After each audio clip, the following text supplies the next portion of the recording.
Hello and welcome to our evening news roundup for tonight. The Council of Ministers will hold on Sunday a complementary meeting which will be chaired by the President of the Republic, Abdelmajid Tebboune, Supreme Commander of the Armed Forces, Minister of National Defense. The meeting will be devoted to reviewing environment-related matters, regulatory procedures related to the pharmaceutical sector, and the fight against COVID-19.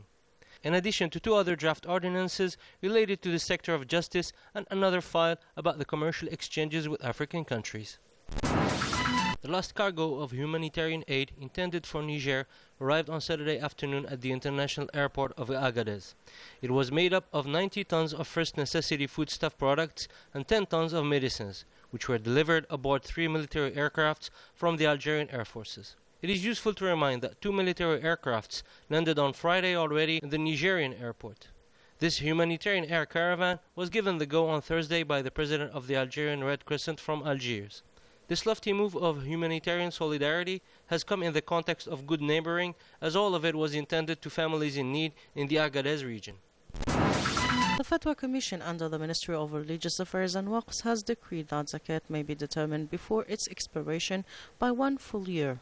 Decision based on the usefulness of the zakat for citizens in need of assistance and support to overcome the difficulties induced by the coronavirus pandemic, especially in these days of the month of Muharram, generally preferred for his acquittal. The faithful who advance the acquittal of their zakat are required on the initial due date to review their nisab, and in case of difference between the amount released and the mandatory amount at the end of a full year, they must release the difference.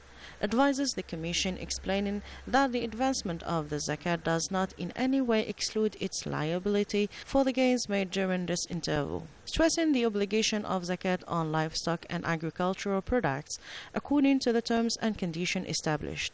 The Fatwa Commission recalls that the zakat purifies goods and increases the rich. In this regard, it urges the rich and wealthy to redouble their acts of charity, to extend their alms to aspects of general interest, especially for the benefit of the poor, and contributing to strengthening the system of national solidarity and social assistance on the eve of social revival marked by an exceptional economic situation. The digital portal Hayat al-Iqra was launched only 2 months ago through the Department of Religious Affairs and Waqfs for the province of Tizi Ouzou, and it is specifically dedicated to learning the rules of reading the Holy Quran. This application achieved great success. This digital portal, which looks a lot like a virtual Quranic school created during quarantine, could continue in time even after the end of the COVID-19 pandemic. The use of modern technologies in the field of religious affairs is a real opportunity to learn more about religion and get close to God. The Secretary General of the High Commissioner Office for Tamazight, HCA, C. El-Hashmi Assad, announced on Friday in Oran the opening of the competition for the Head of State Prize for Amazigh Literature and Language next week after the installation of the jury members. Announcement made on the sidelines of a study day on publishing in the Amazigh language, organized by the HCA in partnership with the Numidia Association and the Research Center for Social and Cultural Anthropology of Oran. In his speech, the Secretary General of the HCA recalled that the President's Award for the Amazigh language and literature is a milestone in national cultural building, valuing intellectual and literary achievements in all its diversity and variance. For the 29th of August 2020, 379 new confirmed cases, including 8 new deaths, have been reported in the last 24 hours, according to the spokesman of the Scientific Committee in charge of monitoring the evolution of COVID-19 pandemic, Professor Jamal Fourar.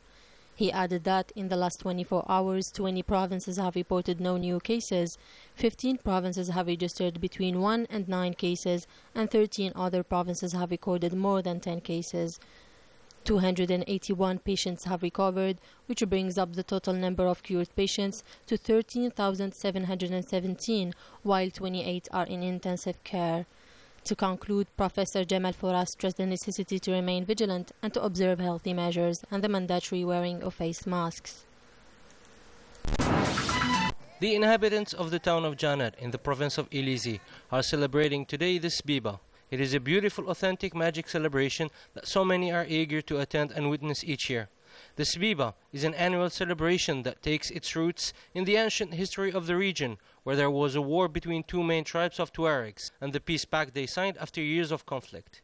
It is one of the most important Algerian Saharian celebrations, a tribal ceremony where the Tuareg tribes meet in the southeastern oasis of Janet to keep the sacred tradition alive. Women get their best apparels and jewelries, while men wear their traditional costumes and play out a war said to be without blood. It is with their enchanting warrior chants that they duel each other, with a rising tension to celebrate a 3,000-year pact that they will never fight again. And that's it for our news roundup. Thank you for joining us. Good night.